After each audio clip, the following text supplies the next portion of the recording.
आप लोगों के पास आऊंगा तो समझूंगा, लेकिन उससे पहले ईरान पर हमले के बाद बढ़ी हलचल। सीरिया लेबनान के बीच वार्ता, युद्ध पर दोनों देशों के बीच वार्ता। यहां पर सीरिया और लेबनान के बीच में वार्ता की खबर है। लेबनान और सीरिया, जाहिर है बहुत सारे डायनामिक्स हैं जो बदलने वाले हैं। ये ऐसा नहीं है कि किसी एक जगह पर केवल ईरान में कुछ एक चीजें जो हैं वो आपको डायनामिक दिखाई दे रही हैं और बाकी की जगहों पर इसका असर नहीं पड़ेगा। एक तो वैसे ही दुनिया में एक जगह का असर दूसरे पर पड़ता है और आज ये पहले से ज्यादा कनेक्टेड दुनिया है और ऐसे में ये असर तो पड़ने वाला है। और इसीलिए आप देख रहे हैं कि भारत में भी प्रधानमंत्री सीसीएस की बैठक करने वाले हैं। अगली खबर देखिए, इजराइल के बेत शेमेश में बड़ा हमला हुआ है। बेत शेमेश में ईरानी मिसाइल गिरी है। मिसाइल गिरने से इमारत ध्वस्त हुई है और कई लोगों के घायल होने की खबर है। बेत शेमेश में जो हुआ है वो ये बता रहा है, अभी जो यहां से बेत शेमेश से सूचना मिल रही है वो ये पता चल रहा है कि 20 लोग जख्मी हुए हैं, इनमें कई बच्चे भी हैं। यहां आपको तस्वीरों में दिखाई दे रहा है एक बच्चे को रेस्क्यू किया जा रहा है। ये देखिए कितना बड़ा गड्ढा इस जगह पर ईरान की मिसाइल के गिरने की वजह से हुआ है और ये एक रिहायशी इलाका है। यहाँ आप देख रहे हैं पूरा स्ट्रक्चर, यहाँ जो आसपास थे वो तहस नहस हो गए हैं, ध्वस्त हो गए हैं। ये बच्चा भी उसमें जख्मी हुआ है, बच्चे को ले जाया जा रहा है रेस्क्यू करके। 20 लोग जख्मी हुए हैं जिनमें से कुछ की हालत गंभीर बताई जा रही है। बेत शेमेश से आई ये खबर अब से कुछ देर पहले भी मैंने आपको बताई थी और अब ये विजुअल्स आ गए हैं जिनके साथ मैं आपको ये बता रहा हूं। Abu Dhabi, United Arab Emirates पर लगातार ईरान के हमले हो रहे हैं। अबू धाबी से ये तस्वीर आई है। अबू धाबी, पहले वहां पर एयरबेस पर हमला किया गया, अल दफरा को हमला किया गया। कल शुरुआत में ये हमले शुरू हो गए थे ईरान की तरफ से और अब देखिए वहां दूसरी तमाम जगहों को भी निशाना बनाया जा रहा है। और अब ये बातें, ये इस सब के बीच में मसूद पेज़ेश्कियान ये भी कह रहे हैं कि ये जो हमला हम पर हुआ है ये हम पर हमला नहीं है, ये इस्लामिक वर्ल्ड पर हमला है। इसको भी हम समझने की कोशिश कर रहे हैं कि इस तरह की सिचुएशंस के बीच में इस स्टेटमेंट का मायना क्या है। लेकिन अगली खबर की तरफ आपको ले जाऊंगा। कुवैत पर ईरान का हमला, कुवैत पर ईरान का हमला।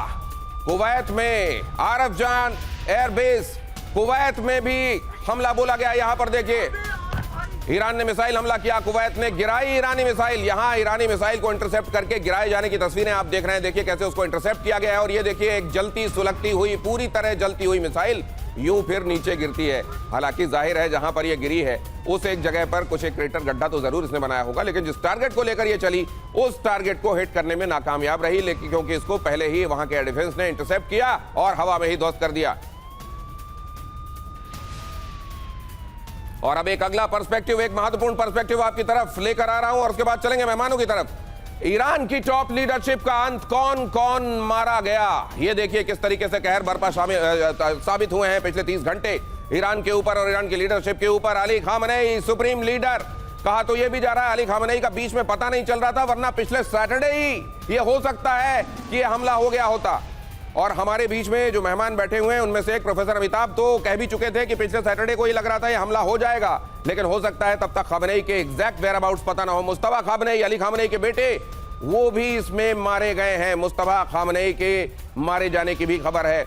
अली शमखानी, खामनेई के सलाहकारों में से एक अली शमखानी भी मारे गए। जाहिर है जिस वक्त ये हमला हुआ ये तमाम लोग वहां दफ्तर में मौजूद रहे होंगे। मोहम्मद शिराजी, मिलिट्री ब्यूरो के चीफ, ये भी इन हमलों में मारे गए हैं। वो लोग जो इन हमलों में मारे गए बीते 30 घंटों में, उनकी तस्वीरें मैं आपके सामने रख रहा हूं नामों के साथ। क्विकली बदलिए। मोहम्मद पाकपुर IRGC, उसके ये चीफ हैं और उनके भी मारे जाने की खबर है। अजीज नसीरजादे, रक्षा मंत्री, वो भी मारे गए हैं इन हमलों में। यहां पर रक्षा मंत्रालय, खुफिया विभाग का जो वहां जो मुख्यालय है, इन तमाम महत्वपूर्ण जगहों को निशाना बनाकर यह बमबारी की गई है। अब्दुल रहीम मुसावी, चीफ ऑफ स्टाफ, इनके भी मारे जाने की खबर। ये महत्वपूर्ण लोग मारे गए हैं। जाहिर है मल्टी लेयर उन्होंने व्यवस्था जरूर कर दी थी अपने यहां गवर्नेंस की, लेकिन इन तमाम लोगों के मारे जाने से फिर भी फर्क पड़ेगा। रजा मुजफ्फरनिया, मिसाइल मिशन के चीफ, मिसाइल का वैसे भी भंडार बताया जा रहा है कि बीते 30 घंटों में आधा हो चुका है और मिसाइल मिशन के चीफ के भी मारे जाने की खबर है। सालेह यज़दी, इंटेलिजेंस चीफ, खुफिया विभाग प्रमुख सालेह यज़दी के भी मारे जाने की खबर।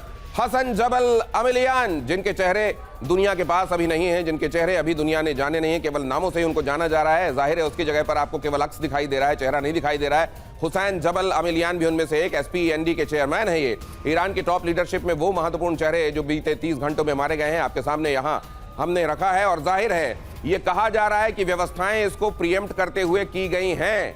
लेकिन वो व्यवस्थाएं और जब चीजें इस तरीके से डायनेमिकली बदलती हैं तो उन व्यवस्थाओं का उस समय आकर कॉम्पनसेट करना, ये बड़ी अलग अलग चीजें होती हैं। हाँ, नकवी साहब के पास एक बार फिर से चलूंगा। नकवी साहब, ये जो अरेंजमेंट्स किए गए हैं, मल्टी लेयर अरेंजमेंट्स जिनको नाम दिया जाता है, क्या ये वाकई पूरे उतरेंगे इन टेस्टिंग मोमेंट्स में? देखिए, 40 के करीब उनके लीडरशिप के और कमांडर्स मारे गए हैं और ये पिछले जून से लेके कई बार उनकी जो एजेंसीज हैं जैसे IRGC है, उसके तो ये दूसरी बार उनके कमांडर मारे गए हैं।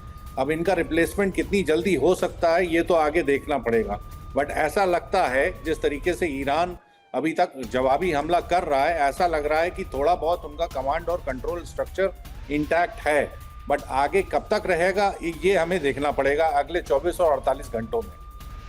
ये कब तक इंटैक्ट रहेगा? फिलहाल तो लग रहा है कि काम चल रहा है, लेकिन ये कब तक चलता रहेगा अगले 24 से 48 घंटे, इस लिहाज से बहुत क्रूशल। और कराची में यूनाइटेड स्टेट्स के दूतावास पर धावा, अगली खबर देखिए।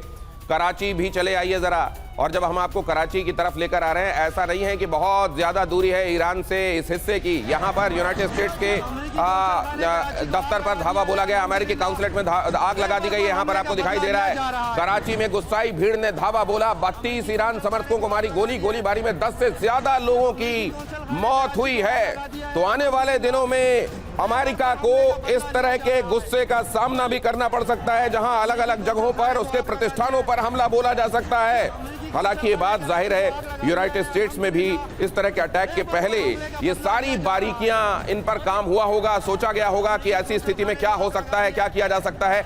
लेकिन यहां कराची में इसका होना यह भी बता रहा है कि बाकी जगहों पर, खास तौर से मुस्लिम देशों में जहां भी दूतावास काउंसलेट हैं, वहां पर अब सुरक्षा को लेकर और सतर्क रहना पड़ेगा। मनीष झा, देखिए, इसमें कोई दो राय नहीं कि फिलहाल जो मुस्लिम देशों की स्थिति है वो देखने के लिए, बयानबाजी के लिए ईरान के साथ पहले दिखते आए थे, लेकिन सबको पता है और यही वजह है कि ईरान उन पर हमला कर रहा है, क्योंकि इन देशों ने इजराइल के साथ मिलकर इस प्रोग्राम को इम्प्लीमेंट कराया है और उन्हें यह लगता था कि एक बार ईरान खत्म तो फिर अब असली मुस्लिम देश का चेहरा आपको नजर आएगा। उन्होंने जो ये धन दौलत इकट्ठा की है, देखिए सीधी सी बात है, दुबई और कतर, दोहा, ये तेल अवीव के ज़्यादा करीब हैं बजाय तेहरान के, कम से कम जीवन शैली के तौर पर। और इसीलिए आज की तारीख में ये सब चाहते थे कि तेहरान का किला ढहे ताकि वो आज़ाद ज़िंदगी जी सकें, और वो सब कुछ हो चुका है।